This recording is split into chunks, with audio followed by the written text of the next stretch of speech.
¿No cree que eso puede traducirse en una subvención indirecta a los propios aranceles de Estados Unidos? Bueno, nosotros lo que creemos es que desde Europa tenemos que tener en cuenta que hay que lanzar un mensaje de que la Unión Europea protege a sus ciudadanos y tiene un paraguas precisamente bajo el cual estamos todos más protegidos defendiendo nuestros propios intereses. A partir de aquí, estas ayudas tienen que ser también a nivel europeo por varias razones. La primera de ellas es que las competencias en materia arancelaria están en Europa, las tiene la Comisión Europea.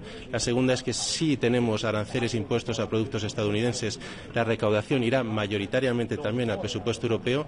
Y la tercera, como decía, es que tenemos que lanzar ese mensaje de protección de paraguas desde el ámbito europeo. Estas ayudas, esta protección, desde luego que puede tomar también la forma de búsqueda de nuevos mercados, tal y como tiene también el plan de relanzamiento español. Tenemos que ayudar a las empresas a ser más resistentes en el medio plazo ante una posible reducción estructural de sus pedidos o del mercado estadounidense, y ese es yo creo que el mensaje que debe lanzar la Unión Europea hoy también, de protección de sus consumidores, de sus empresas e industrias, y esto es compatible perfectamente con ir avanzando a tener sectores cada vez más resilientes, buscando mercados alternativos. En este caso hablábamos de Mercosur, pero también esa iniciativa, ese empuje de ir hacia los mercados asiáticos que está liderando la Unión Europea, la Comisión, pero que también desde España estamos promoviendo, por ejemplo, con la visita del presidente a China esta misma semana. ¿Cómo se consigue el equilibrio entre no escalar esta guerra comercial y a la vez proteger los intereses europeos? Bueno, en primer lugar, tenemos que dejar muy claro que Europa no quiere este conflicto comercial y que solo estamos respondiendo a medidas injustificadas y totalmente arbitrarias que se han puesto sobre la mesa. Además, nuestra respuesta siempre será justa y proporcionada. Ese es el elemento esencial por el cual tenemos que empezar esta discusión. Ese es el punto inicial, y a partir de aquí hay que encontrar el equilibrio, efectivamente, para transmitir un mensaje que nosotros no queremos escalar ningún conflicto y que solo estamos respondiendo, y a la vez que esa respuesta, como bien dice, no impacte o impacte de manera mínima a nuestros sectores, a nuestras industrias. Por ejemplo, a la hora de imponer aranceles a productos estadounidenses, que no impacte a nuestros productores, en particular si no tienen capacidad de diversificar esas importaciones. Cuando hablas de ratificar Mercosur en el corto plazo, ¿eso cuándo es? O sea, ¿el corto plazo qué es exactamente? Bueno, nosotros esperamos, aquí evidentemente los plazos tendremos que ir viendo, pero esperamos que la situación actual esté desde luego siendo un acicate para que todos entendamos que tenemos que ir lo más rápido posible en esa ratificación de Mercosur.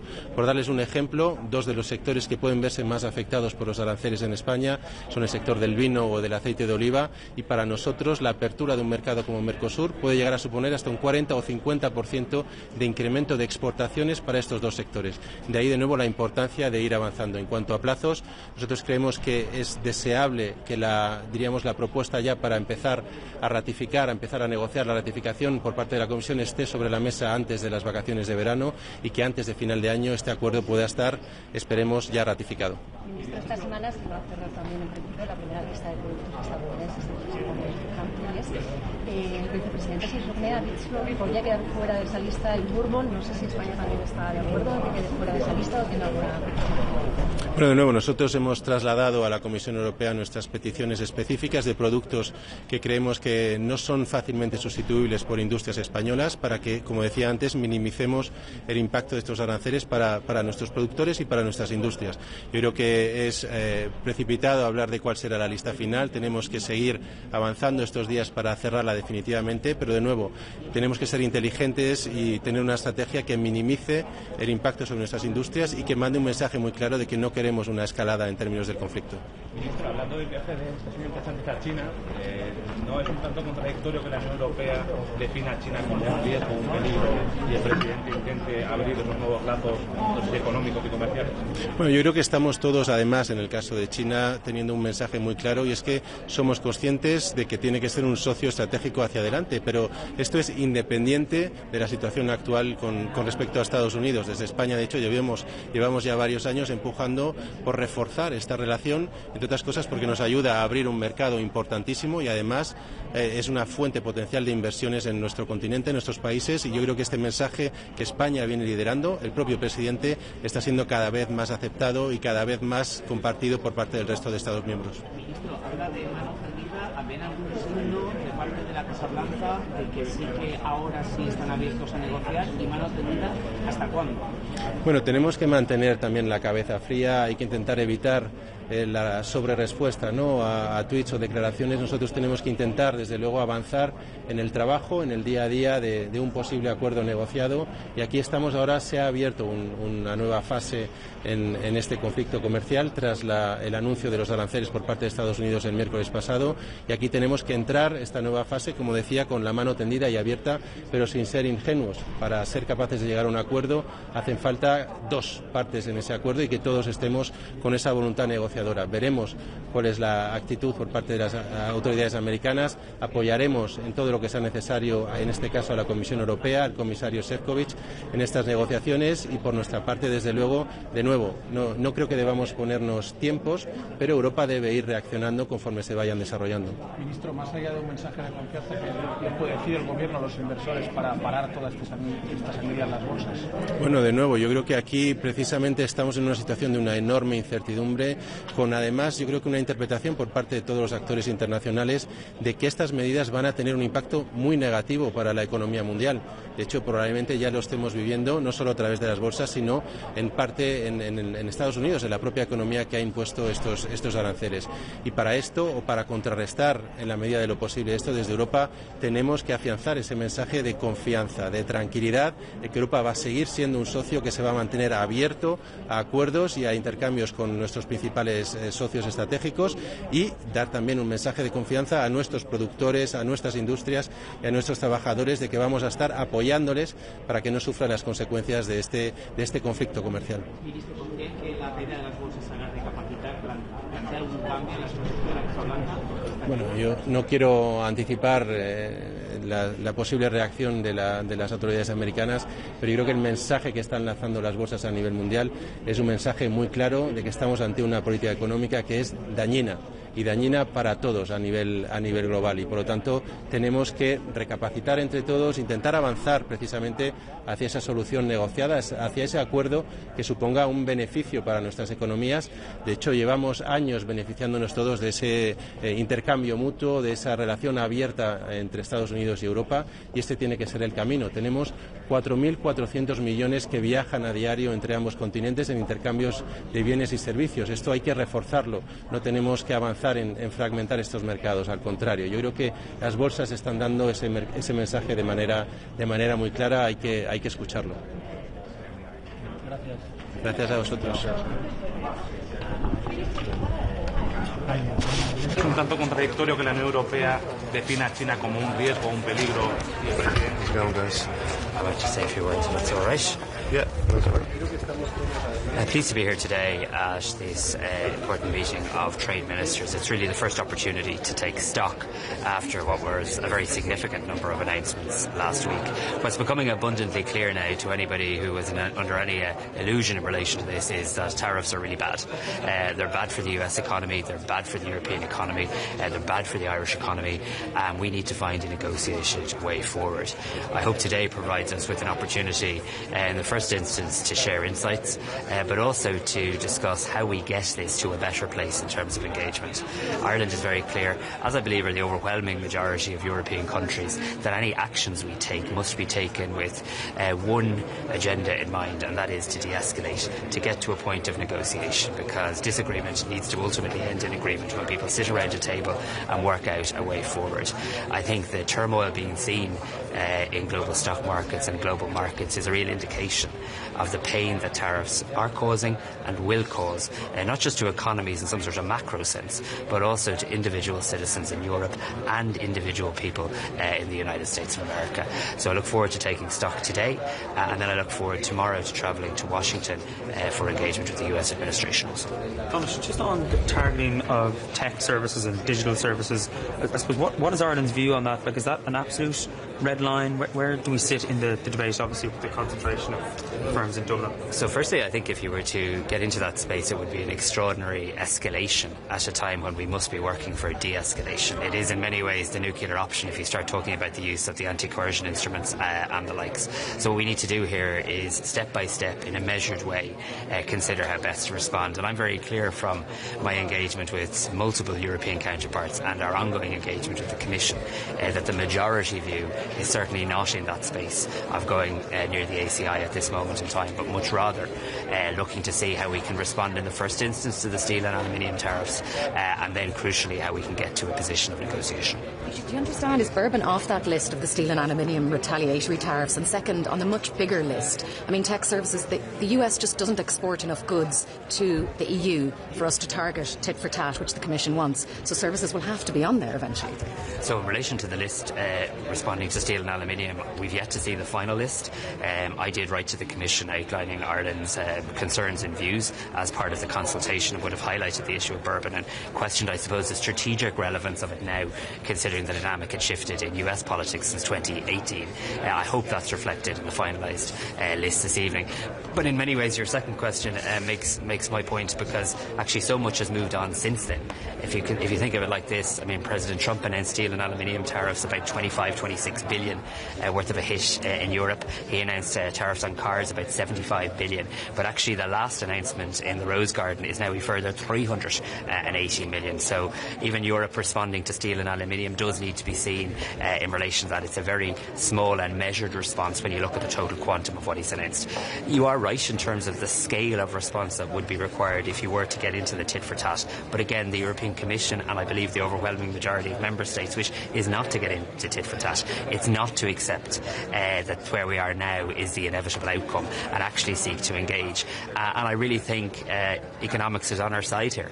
No matter who's in the White House, no matter what anybody's ideological view are, a trading relationship of 1.6 trillion euro between the European Union and the United States of America really matters.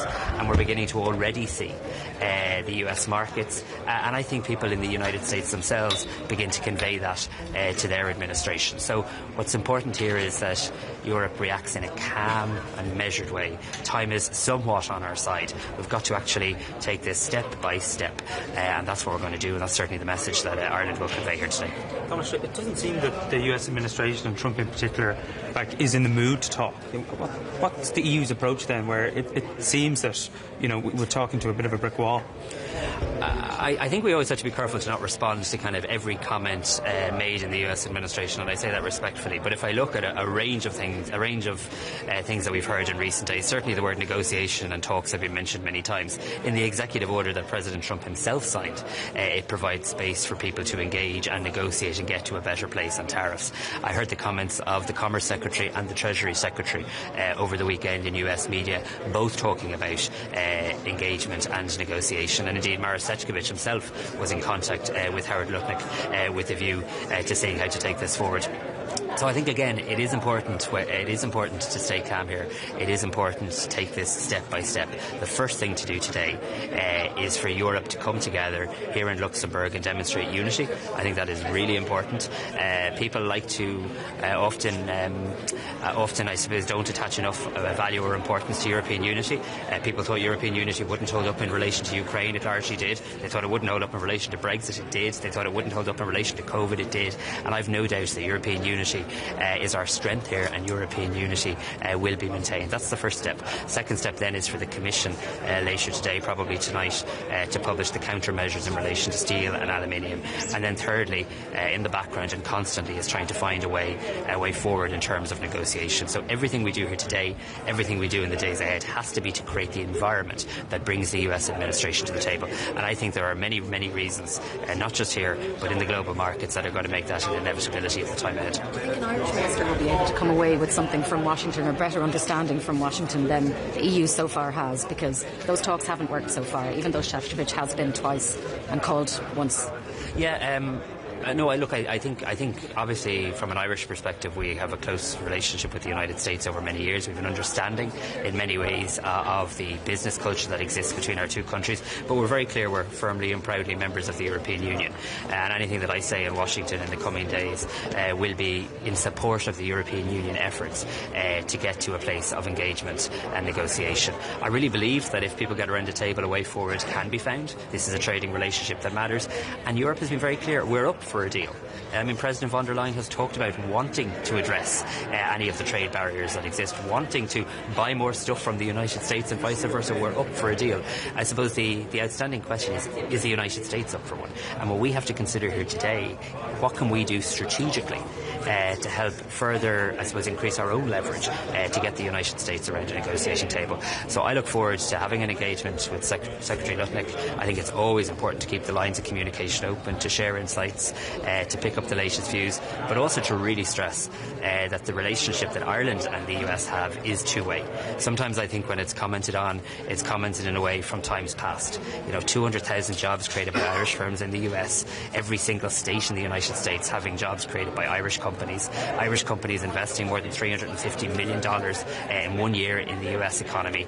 And even when you look to the US companies in Ireland, of which there are many, the US economy is benefiting from that, because 80% of what the pharma companies in Ireland send back to the US aren't finished products. They go back into American factories where value is added, workers are hired, taxes are paid. So the relationship is much more interdependent and interconnected than perhaps headlines in the United States sometimes indicate. Okay, thanks so much, folks. Some of your colleagues have suggested that it might be necessary to support affected industries, especially when you look at European markets today. Companies are really feeling the effect of these tariffs. Is that something that Ireland is interested in? Are there any industries that you think need to be targeted with support? I think at a European level we're going to really have to accelerate conversations around competitiveness and productivity.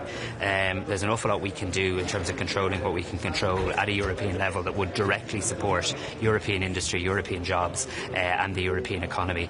If there's a need to support individual sectors as we go through this global financial challenge and the economic turmoil that President Trump's announcements have caused, Ireland certainly will always keep that under review. We've a proud track record in our country of supporting business, supporting enterprise. But I want to say this, and I say this to businesses in Ireland, and I think businesses right across Europe, there is no scheme that any government that can devise that would be better than trying to mitigate the damage of tariffs, and that's where the focus has to be in the here and now. Okay, thanks very much. We'll see you later. Cheers.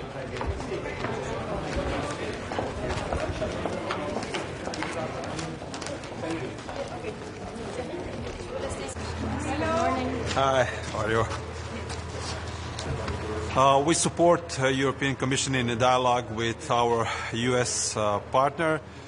Both of our economies are highly interrelated. There are numerous investments on both sides of the Atlantic, and we all reap the benefits out of this partnership. Therefore, I believe that we should invest more into this relationship on both sides. Thank you. Good morning. Good morning. This FAC is very important today here in Luxembourg.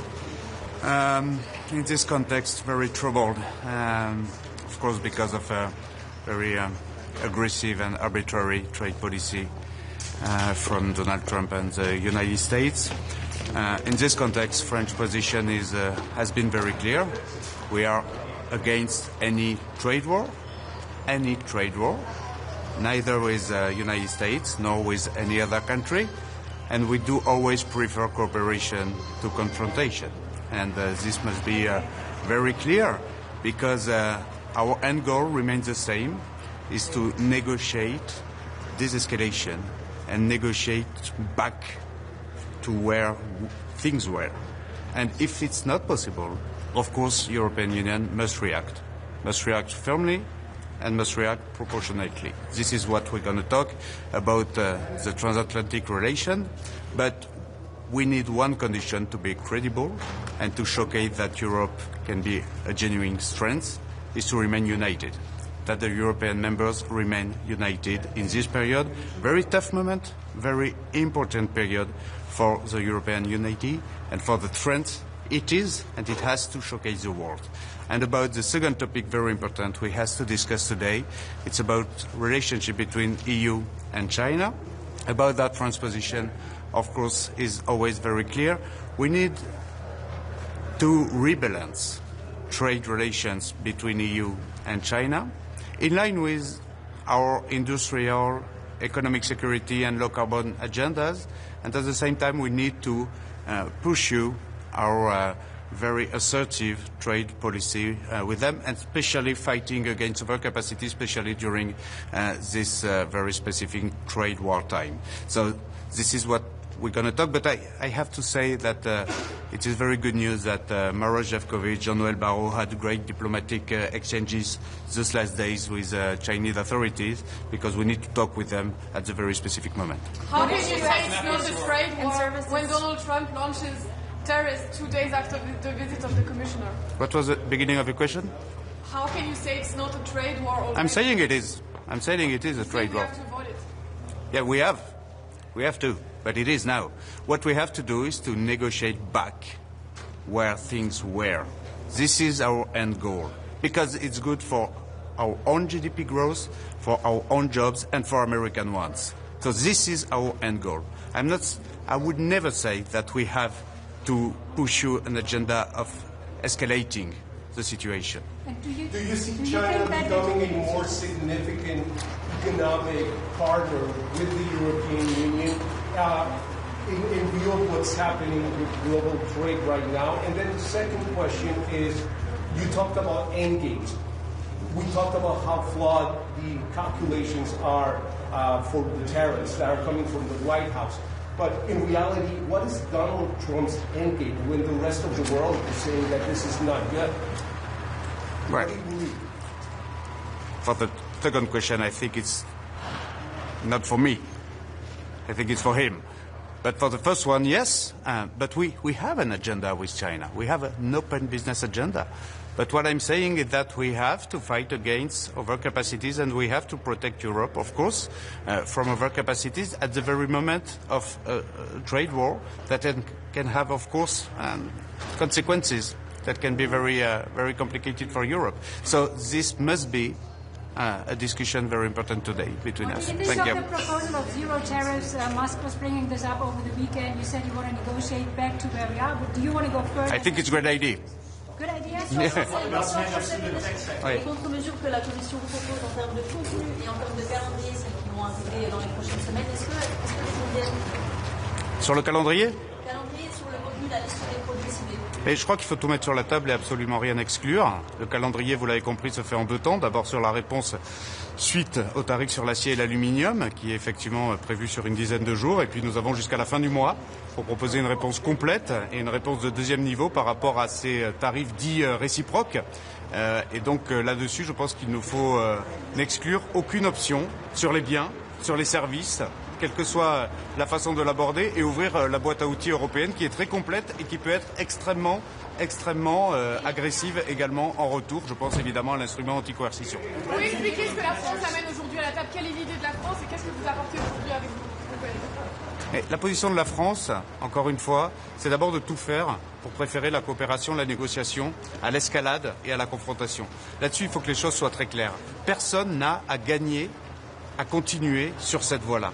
Évidemment pas les États-Unis eux-mêmes, mais l'Europe non plus et les autres zones du monde non plus. Si, pour parvenir à cela, il faut que l'on montre ce qu'on est capable de faire en termes de riposte, alors l'Europe doit savoir le faire. C'est ça la position de la France, avec toutes les options sur la table, sans oublier, ce que je disais tout à l'heure, sans oublier de savoir protéger aussi notre propre continent des conséquences des détournements de routes commerciales qui pourraient avoir lieu suite à cette guerre commerciale. Je pense bien sûr aux surcapacités asiatiques et notamment chinoises. On va en parler justement aujourd'hui.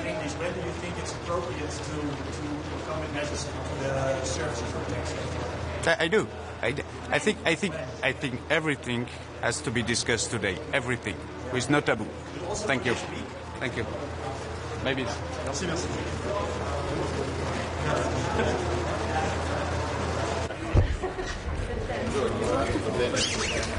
Buongiorno a tutti.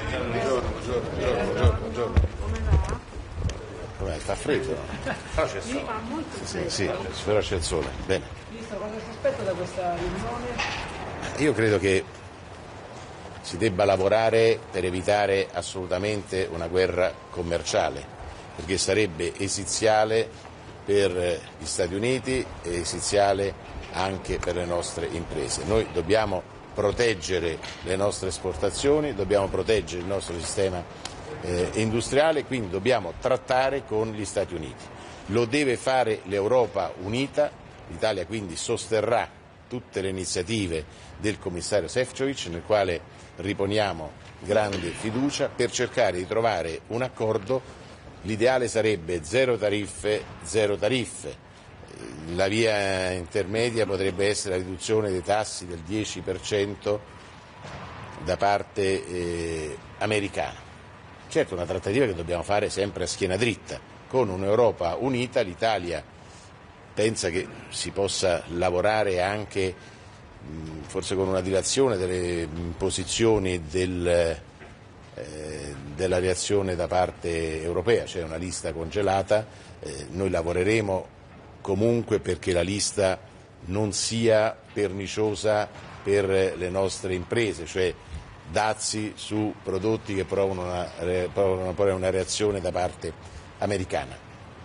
I mercati vedete come stanno reagendo, quindi c'è un momento importante dove dobbiamo dimostrare grande equilibrio, grande serietà, evitare reazioni scomposte che provocherebbero danni non solo al commercio americano ma anche al commercio italiano ed europeo. Quindi grande equilibrio, voglia di lavorare insieme all'Unione Europea, quindi non prenderemo nessun atteggiamento che sarà in contrasto con l'Unione Europea, ma daremo un nostro contributo di equilibrio e di assoluta contrarietà a una guerra dei dazi. Trattativa a schiena dritta. Non bisogna essere in due per trattare. Certo, la trattativa però è aperta perché c'è il commissario Šefčovič ha già avviato una interlocuzione con gli Stati Uniti, mi pare che un dialogo che non si è interrotto. Noi dobbiamo andare avanti, ripeto, con la schiena dritta, ma cercando sempre e comunque una trattativa. Io mi auguro che anche la missione che ci sarà nelle prossime settimane del Presidente del Consiglio possa essere utile. Tutti quanti noi dobbiamo, come Stati membri, convincere gli Stati Uniti ad avere una posizione dialogante e poi naturalmente la trattativa la fa la Commissione Europea. Quindi lavoriamo in sintonia. Ci sono dei segnali da parte americana che vogliono trattare? Ma qualche segnale di dialogo anche durante il colloquio lungo della scorsa settimana del commissario Šefčovič è arrivato da parte statunitense, quindi noi dobbiamo incrementare, sostenere e rafforzare questi tentativi facendo capire agli americani che vogliamo discutere e trattare. Non significa piegare la testa, tutt'altro, significa stare, ripeto, a schiena dritta, ma per cercare di trovare una soluzione che sia utile alle nostre imprese. Non possiamo permettere un danno a chi intraprende e a chi esporta. Noi stiamo lavorando come governo ad una serie di iniziative, compreso il rilancio dell'export in altre parti, vogliamo rimanere negli Stati Uniti, domani ci sarà un grande evento a Caserta con le imprese olandesi, italiane e olandesi, perché vogliamo rafforzare il nostro export anche in un paese che è uno dei principali luoghi dove c'è un'esportazione all'interno del mercato unico, quindi rafforzare il mercato unico. Poi sarò questa settimana in India e in Giappone, anche lì per andare a rinforzare la nostra presenza su questi mercati. Cioè il governo italiano ha una strategia per proteggere le imprese. Faremo di tutto perché possa esserci il minor danno possibile dai dazi che sono stati annunciati. Secondo noi si è trattato di un errore, ma lavoreremo perché questo errore non provochi danni eccessivi al nostro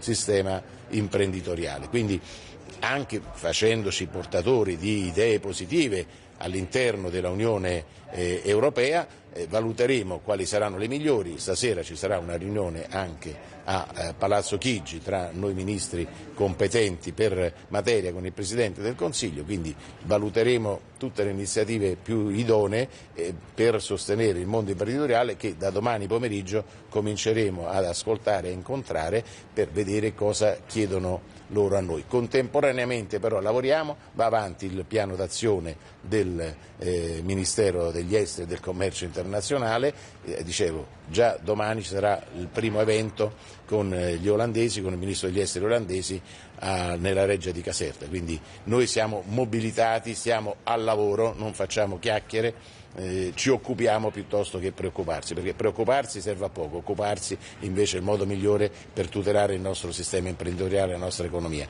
Non c'è preoccupazione per le borse che stanno crollando per il terzo giorno? Stiamo lavorando, stiamo avviando tutte le iniziative possibili, convincendo anche gli altri, sono qui come vicepresidente del Consiglio anche per dire all'Europa dobbiamo affrontare in maniera determinata la questione, cercando di arrivare ad una trattativa. Il mio sogno è quello di avere un mercato europeo transatlantico che sia un mercato unico dove non ci siano tariffe. Noi dobbiamo arrivare a questo obiettivo. Ministro, una domanda, scusi, per quanto riguarda... Poi no, dobbiamo dare la riunione. Se dovessero per esempio aumentare le importazioni dagli Stati Uniti, potrebbe essere una soluzione? Io l'ho sempre detto, poi qualcuno è insorto perché ho detto che possiamo aumentare le importazioni, comprare più negli Stati Uniti, internazionalizzare di più, cioè investire di più negli Stati Uniti è un modo per proteggere il nostro export. Mi sembra una cosa per la quale non serve una grande intelligenza, mi sembra una scelta giusta, che non significa delocalizzare. Io sono contrarissimo alle delocalizzazioni, ma sono favorevole alle internazionalizzazioni. Da qui il lavoro di domani con gli olandesi, di questa settimana con l'India e con il Giappone. Una pregunta en español o inglés. En español, como quieres. Vale. Ahora que empezamos las negociaciones con Estados Unidos, ¿tiene Italia alguna línea roja o está dispuesta a hablar sobre todo los estándares medioambientales, tecnología, incluso... Hablamos, ahora empezamos con la lista ya que está en la comisión. Vamos adelante, creo que es más importante hablar, porque una guerra comercial no ayuda a nosotros, no ayuda a los americanos. Por eso es muy importante hablar. Claro, no bajamos la cabeza, pero hablar es la solución mejor para defender las empresas grandes, pequeñas y medianas. Lei per il congelamento dell'eventuale lista di contromisure intanto? No, vediamo quello che sarà, si può magari pensare ad un rinvio al 30, ma certamente non è che noi ci opponiamo. Sosterremo il commissario Šefčovič, questo è chiaro, vediamo se si può rinviare di qualche settimana in modo che ci sia più tempo per il dialogo, ma questa lista è una lista già congelata, quindi non è una reazione di posizione, direi, quindi un segnale per dire noi siamo qui, difendiamo le nostre imprese, ma siamo sempre pronti a discutere, che è la cosa secondo me fondamentale per tutelare l'economia in generale, l'economia occidentale. Dobbiamo essere certi che comunque l'Europa non si dividerà, noi lavoreremo per tenere unita l'Europa in questo momento così complicato, quindi la posizione italiana è molto chiara, daremo il nostro contributo, diremo quello che pensiamo, ma non faremo nessun atto che possa mettere in difficoltà il commissario Šefčovič, nel quale noi riponiamo la massima fiducia. Vado perché se no non partecipo alla riunione.